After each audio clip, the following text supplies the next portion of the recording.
on the podcast, we have Deb Fair, Executive Director of the PEDIGREE Foundation, a nonprofit organization working to help end pet homelessness. Nearly 3.5 million dogs end up in shelters and rescues every year, and nearly half of them never find a home. The PEDIGREE Foundation is working to change that, and they have awarded more than 5,500 grants and $8 million to shelters and rescues across the country since 2008. I'm so glad that Deb could join us. She's a friend and client, and it's just been a privilege to talk to her. So I'm with Deb Fair, Executive Director of the PEDIGREE Foundation. Deb, thank you so much for joining us on Goalpost. Welcome, and I'd love to start with you telling us a little bit about your professional journey. Absolutely. Teresa, I'm just happy to be here on Goalpost. I'm really excited about this podcast and broadcast and what it can do to inspire others to follow their dreams. A little bit about my background. I went to school, University of Southern California in LA, and I went to study in the School of Journalism. And at one point, I thought I had a decision to make. Do I go broadcast? Do I go print? Do I go public relations? And I made the decision to focus on public relations. So after graduating, I worked for a big agency, Hill & Knowlton. I worked on some cool projects with Mattel, then kind of dipped my toe in automotive. So I worked on the Mazda account, and then eventually I went to work for Toyota, running their working on their product PR initiatives, and then also heading up their foundation at one point. I then moved over to Nissan, led the corporate team there as a VP in public relations, and also worked on the foundation there. And then later joined where I am right now at Mars Pet Care, but on the nonprofit side with PEDIGREE Foundation. So I've always had this thread, this nugget of following that passion of doing good within the nonprofit sector. Whether it was on the corporate side, and then really following my passion with PEDIGREE Foundation in that I have this, passion and love for rescue dogs and shelter dogs. And in 2008, when the marketing team had approached me and said, we're thinking about starting our own foundation, I thought, wow, I could really help you there, having had that background at past corporations. And I also felt really tied to it as well. Oh, that's amazing. I love that. Well, you guys are doing some incredible work at the PEDIGREE Foundation. And, I'm a faith-based person. And so I think our introduction to each other was so interesting because it was a divine appointment, in my opinion. Yes, it was. And so I remember the day that I realized that God put an appointment on my calendar. It was a very busy time for us a few years ago. And I looked at the calendar on a Sunday night and said, gosh, we've got an appointment with the PEDIGREE Foundation tomorrow. And I didn't set the meeting and I don't have much information. And it was on my assistant's calendar and she wasn't going to be in the office in that morning. So I just said, you know what? It's a Sunday night. I can't investigate any further right now. I'm just going to show up and be there. And, I can talk about anything. So we're here to talk about it. And I remember showing up, Deb, and you were already in a new associate orientation.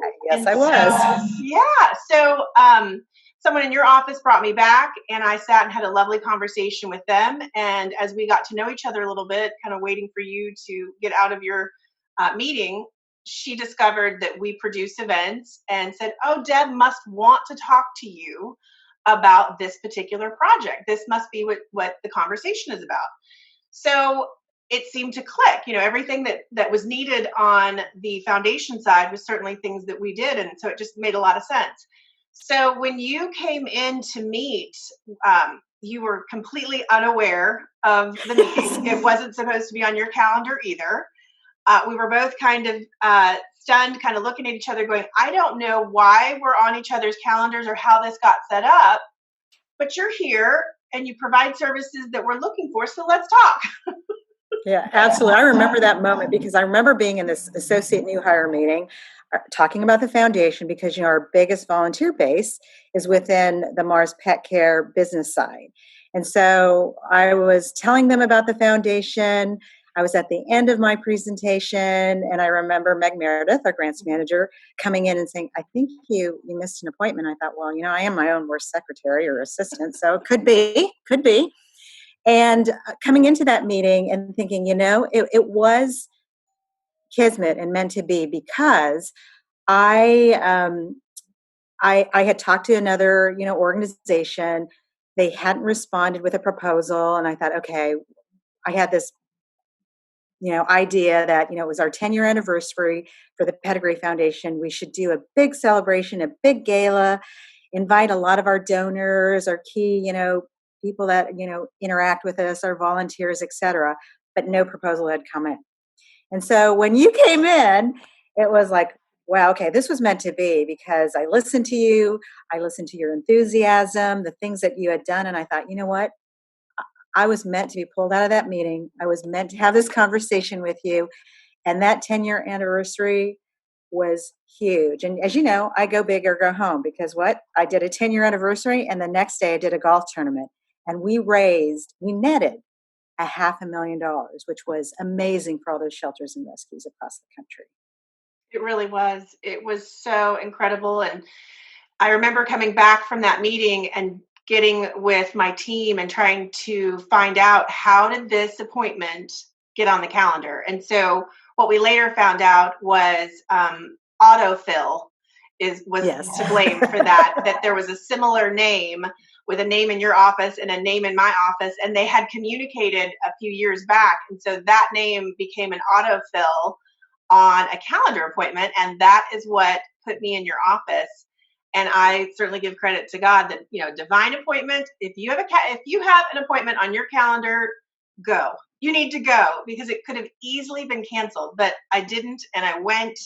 And together we have worked together ever since, and it has been a blessing. And to be able to help the PEDIGREE Foundation raise money for shelters across the country has just been such a privilege for us, and we have loved every single minute of it. So I strongly believe in divine appointments, and that was amazing. So speaking of what you're working on with the foundation, tell me a little bit about maybe a significant project that you're working on currently. Can you share anything with us? Yeah, so we're all in this really unusual situation right now, this phase, this stage where many of us are working from home, staying at home. And obviously COVID-19 is impacting shelters and rescues across the country. I talk to them daily. I have conversations with them. I'm hearing what's happening, on the front lines. And so our foundation gives out grants on a yearly basis. And it's usually timed at a certain period of time throughout the year. And we did not think about, wow, how can we assist these shelters and rescues, because we didn't have anything at the moment, but we made a conscious decision to take money and funds out of our typical operating grant and move it to COVID-19 disaster relief. And so it's been amazing. We received like over 300 applications. There's a huge need out there for shelters and rescues. And these are even smaller shelters and rescues with total revenue of $200,000 or less. And I'm just thankful that we have a board that is supportive. We have a vision to help these shelters and rescues, and that we were able to support 105 organizations with a total of $175,000. And to be honest with you, we continue to feel that passion to continue to support them. So we just did a Giving Tuesday Now campaign. We wanted to continue to try to raise awareness and more funds, because we know that as our states are opening up, that this is not over, that we are entering a new norm for normal, if it's not even normal anymore, state. And so how can we continue to support these shelters and rescues? So that's something that we've been working on. I continue to have conversations. I've learned a great deal since this has happened, because we talk about how COVID-19 is actually changing how we do business. Whether you're a for-profit or nonprofit, but I can see in the shelter community this huge fostering effort. A lot of shelters and rescues, Teresa, really weren't set up to do that. But because they needed to do that, they actually, for the first time, some of them reached out into the community and communicated this need and marketed this need. And people actually rallied behind that. And through that, they were able to get a lot of their dogs out into a foster network. And the premonition and prediction is because these dogs are in foster care, some of them may not come back, that they actually may be adopted by their fosters, which is, amazing, right? So that may be the new norm, that shelters and rescues may, upon intake, actually move to a fostering network first and actually have dogs that come in shelters, in the actual physical shelter that might need more work from a behavioral aspect, might need some veterinary care. So I think it's going to change how shelters operate moving forward. And I'm sure with other businesses as well, right? I mean, we've had to flex and shift and be creative. Right, as everybody has. Yes. Hmm. So, with your career in corporate philanthropy, Deb, what would you say that you enjoy most? What is it about giving back and being in a world where you can make a difference that you enjoy the most? For me, it's about connecting with those shelters and rescues, and even, in my past with other foundations, actually talking to the recipients of the grants and seeing and hearing and feeling how that's having an impact. I mean, for me, that's it at the end of the day. I mean, there's a lot of process, a lot of communications, there's a lot of awareness building and branding and marketing that you have to do for a nonprofit and foundation. But for me, it gets to that story. How are we really making a difference? That's what gets me excited. Absolutely. What advice would you give to someone who's just starting out in their career? It's graduation season. We've talked a lot about that. What advice would you give to somebody that's thinking about a career either in nonprofit work or corporate philanthropy, that they're thinking about following a similar path? What would you say to them? So, a couple things. I think you need to kind of dig deep and figure out what's your purpose, right? What are you really passionate about? Because if you're not passionate about it, I don't think it'll resonate within, your being and how you actually move forward on your career journey. I mean, because all of that has to line up. I also think that if you are passionate about going into nonprofit, I would recommend that you volunteer for an organization that you feel like you have a connection to, right? So first kind of volunteer, see what the inner workings of a nonprofit, what's that like? Talk to the staff people, create a relationship, because then you'll understand, what? I think I want to work, for this nonprofit, and I actually feel like I can give my time and I can actually apply for a job and see a career maybe on the grants writing side, because I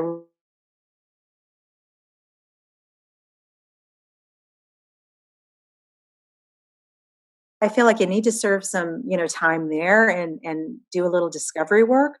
I also think that if you can, if the next evolution of that too is, do you actually get involved by being on a board, right, of a nonprofit? Small, start out small. You can go medium, you can go large, but being on a board helps you also understand, how can I make a difference? What are the capabilities that I have? Because board members aren't all the same. Because if you're on a national board, I'm on American Humane's national board.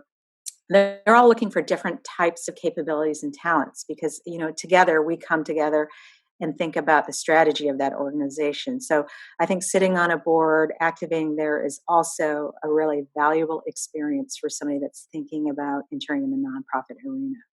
On the corporate side, same thing. I think if you need to kind of look at that corporation and what do they focus on, because they'll probably have a couple pillars that they feel are linked to their business, right, and helps drive awareness of their overall corporate vision.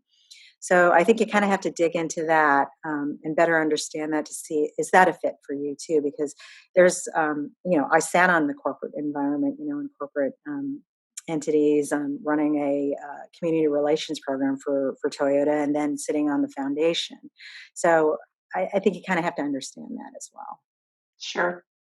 Great advice. And a lot of nonprofits have a junior board for young They folks do. to contribute. And so that's a great way to get involved and to get your hands dirty and understand the organization. So great advice, Deb. You know, I'm wondering what advice you would have given to your 25-year-old self. What do you wish you had known back then? If you could tell yourself something back in that day, what would it be? What would be a little nugget of advice to say to yourself? I think for me, it would don't be so hard on yourself, right? Because we all have this vision of it all being, sequenced, timed, it's perfect, it's planned. I mean, especially if you're in public relations where you're doing it, think about event management because you're like everything has to click on. It would be, don't be so hard on yourself. Number one, if things don't work out, because with each little bump in the road comes a lesson, right? And you need to sit back and say, okay, what could I learn from this moment? Mm-hmm. And then be patient too, because good things do and will happen, especially if you focus, you're really, aligned with your purpose and passionate about it, and you do a job well done. I think people will recognize that, and it'll just be another part of that career journey for you.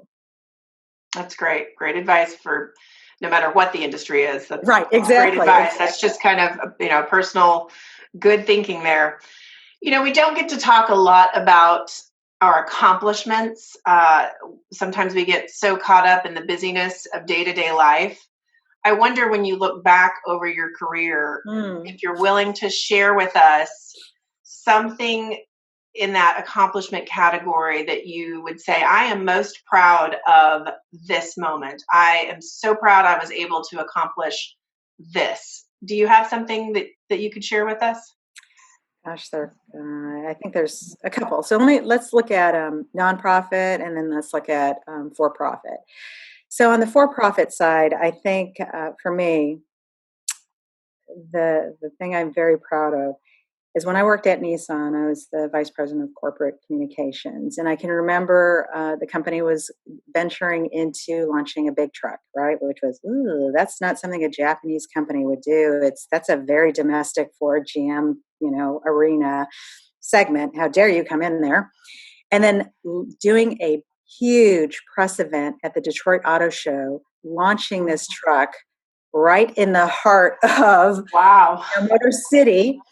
And then convincing the CEO at the time, who, was a little formal and was also very, what I would call a very global CEO, and telling him, I said, you want that moment, that picture moment? This is what it's going to be. You need to sit on the back end of that tailgate, and I want you to just humor me for a second and do that. And you could wear this cowboy hat. You don't have to wear this cowboy hat. You decide. And he looked at me probably like I was crazy. I've had a couple moments where I've had to, explain to, execs, like, trust me, this is the moment, right? And he did do that the next day. All over the news. I mean, photos. I mean, New York Times, Wall Street Journal. I mean, his photo was everywhere. And so it's about having that relationship and that trust. I mean, at the moment, he probably thought, oh, really? Do I really have to do that? I'm kind of this dignified European. Do I really have to do that? But it was big. And it was also because the company was taking a risk, right? We're going to launch this in the heart of Motor City, not at the LA Auto Show, which is where most people would have done it. Right? So that's one when I think about the success on a nonprofit side. And I think there's a lesson there too. It's about in your gut, following your gut and knowing it's the right thing to do, but also being tenacious and confident, right, in communicating to somebody at a leadership level that, trust me on this one.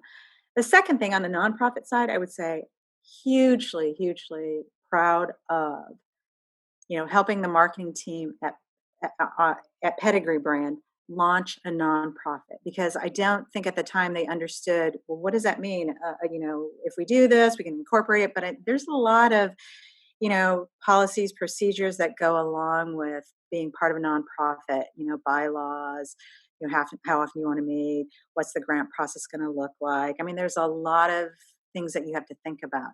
So launching that, but also our partnership. I mean, because that was huge. I mean, that 10-year anniversary, I mean, I was, I pitched that to the board, and they probably thought, okay. At first, remember, Teresa, it started out as a little songwriters night, right? It did. It's like, oh yeah, let's just do this. We'll just do a 10-year anniversary. We'll have a songwriters, night. It'll be lovely. It'll be easy. Then we'll glide path the next day into this golf tournament. But no, we went big, right? We went big. We had an artist, Leanne Rhymes, there. I mean, to help us celebrate. It was huge. And the fact that we were able to net $500,000 between those two events was huge, and I'm very proud of that. I'm very proud of the fact that allowed the nonprofit and PEDIGREE Foundation to be able to award more grants, but also it paved the way for us to continue to establish a disaster relief grant effort, because that was the other thing. I think when you talk about lessons, if there's a moment in time and you need to trust your gut. And so previously, PEDIGREE Foundation did not support disaster relief. It was always felt that, okay, on the business side, Mars Pet Care can do that. They can support with food. So we decided, you know what? Let's take some funding. Let's pull it aside, because it was the trifecta. It was Harvey. It was Maria. Do you remember all three hurricanes coming together? And we said, we need to do something, because I think our constituents, our donors, expect us to do something. So we did. We actually, I proposed to the board. They agreed, they aligned. And so that event also helped us continue to support disaster relief efforts, to the point where we've actually got COVID-19 response. So very proud of that. Oh, that's amazing. And I know we don't get to talk a lot about accomplishments, so I'm so glad that we were able to talk about that. Deb, I have one last off-the-wall question. I was on a Zoom call last night with my girlfriends, and they asked this question, and it just sparked me. All right, exactly. If you had a superpower, what would your superpower be? What would you want to do with having some extraordinary gift? What would that superpower be, Deb? To put you on the spot. What would that superpower be?